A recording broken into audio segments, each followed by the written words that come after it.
We saw that Khaleda Zia, who was Bangladesh's first prime minister, she has passed away at the age of 80. So how Zia's death creates a leadership vacuum for the BNP and could reshape opposition politics in the run-up election. And since BNP is eyeing a return to power, in case that happens, Zia's son Tariq Rahman is expected to become the new leader. So how do you see overall that? Well, first of all, let me say what a sad occasion today at the passing away of Begum Khalida. I think she was a reluctant politician, and she was catapulted into politics because of the untimely passing away of her husband.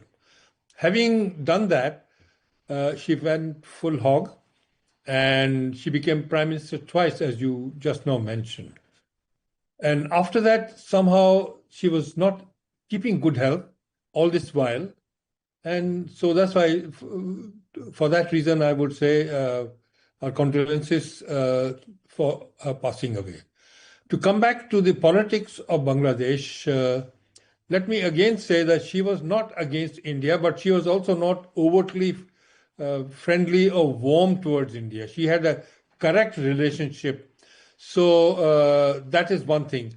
But at the same time, what she did for her country is something which I would like to extol and bring out. I think three things which I think I can recall about her contribution is, first of all, for women. I think she did a lot for women. Their representation in the parliament, I think she was able to reserve certain seats for the women parliamentarians in Bangladesh parliament. She also did a lot for the education, free education of the girl child.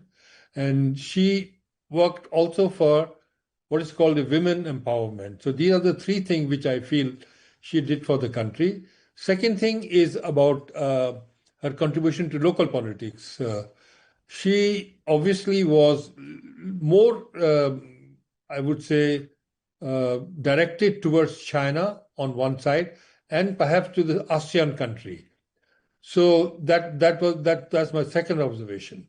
But to come back to your present question about the situation which is existing in Bangladesh today, it's a very tumultuous time. The present caretaker person is not able to control situation as the way it was expected.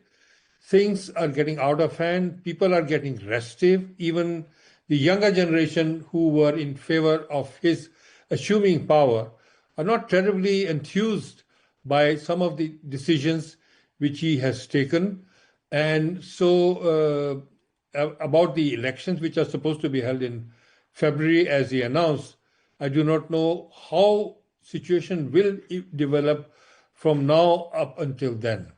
But to again come back to your question about the present, her sons coming up back after 17, 18 years back to Bangladesh politics, I must say that his timing is perfect. He's just arrived when things were hotting up in Bangladesh, and her mother was, of course, ill, but now that she has passed away, the baton or the responsibility has to pass on to somebody.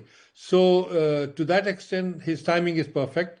And I think he is likely to be the nominated successor of the party and as such of the political process, particularly in respect of his mother's party.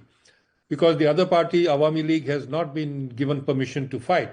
So in other words, he will have a obvious advantage because there being no credible opposition leader to challenge him. There may be political leaders from the younger generation, but they would enter the scene without much support base. Whereas Begum Zia's party is well established. They have been in power for twice, as I mentioned. And so they have the paraphernalia, they have the setup, they have the grassroots support, they have also the political leadership at the district level and at the junior level.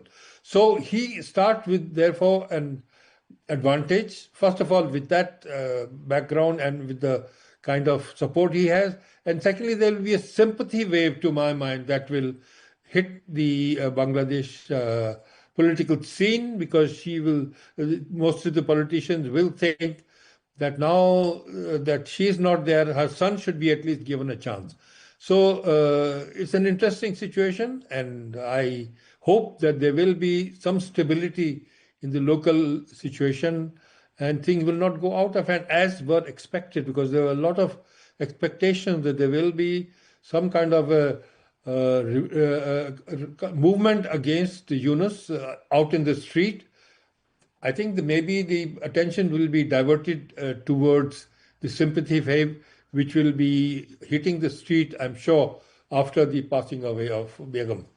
So the son, as I said, has to be very careful about how he dons the mantle of not only his father but also his mother.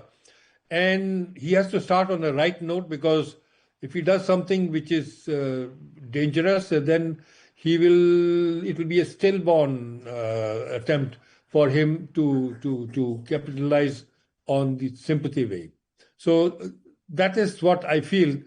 It's a situation which is still not very clear, but direction may be evident right now.